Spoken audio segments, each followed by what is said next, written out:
আসসালামু আলাইকুম সুপ্রিয় শিক্ষার্থীরা, সকলে কেমন আছো? আশা করি ভালো আছো।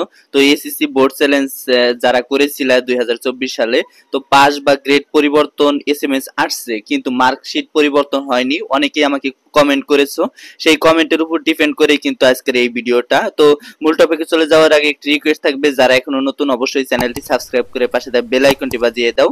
যারা ফেসবুক পেজ থেকে দেখতেছো অবশ্যই ফলো দিয়ে লাইক দিবা, কারণ একটি লাইক আমাকে নতুন আপডেট দিতে উৎসাহিত করে।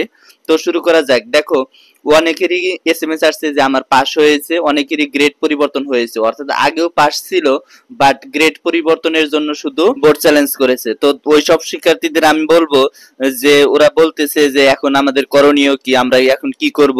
আসলে দেখো, তোমাদের অবশ্যই রেজাল্ট পরিবর্তন যেহেতু হয়েছে, এসএমএস যেহেতু আসছে, মার্কশিটে অবশ্যই পরিবর্তন হবে। তুমি রেজাল্ট সার্চ দিতেছো কিন্তু ওই আগের রেজাল্টটাই দেখাইতেছে, এটাই তো প্রবলেম। অবশ্যই এটা চেঞ্জ হয়ে যাবে, দুই একদিনের মধ্যে হয়তো বা চেঞ্জ হবে। যদি চেঞ্জ না হয়, অবশ্যই তোমাকে স্কুল কর্তৃপক্ষের সাথে যোগাযোগ রাখতে হবে, অর্থাৎ স্কুলে যাইতে হবে। স্কুলে গিয়ে প্রধান শিক্ষকের সাথে তোমার যোগাযোগ করতে হবে যে স্যার, আমার গ্রেড পরিবর্তন হয়েছে বা আমি ফেল থেকে পাস করেছি, আমার এসএমএস আসছে কিন্তু মার্কশিট পরিবর্তন দেখাচ্ছে না, অর্থাৎ মার্কশিটে সেই পরিবর্তিত রেজাল্টটা দেখাচ্ছে না।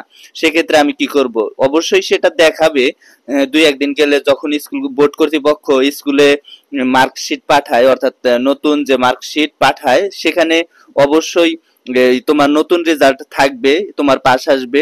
যারাই পাস করছে না কেন তাদেরই কিন্তু এইরকম হয়, মানে এসএমএস দেখায় কিন্তু রোল নাম্বার রেজিস্ট্রেশন নাম্বার দিয়ে সার্চ দিলে আসে না।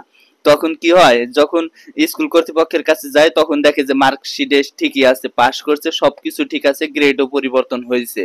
তো তোমাকে অবশ্যই স্কুলের সাথে যোগাযোগ রাখো, স্কুলে যাও, স্কুলে যায় স্যারের সাথে কথা বলো।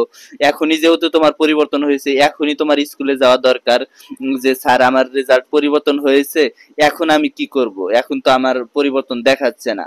অনেকেই যদি কনফিউজ থাকো, অবশ্যই স্কুলে যাবা, স্কুলে যাওয়াটা তোমার জন্য খুব বেটার পয়েন্ট হবে।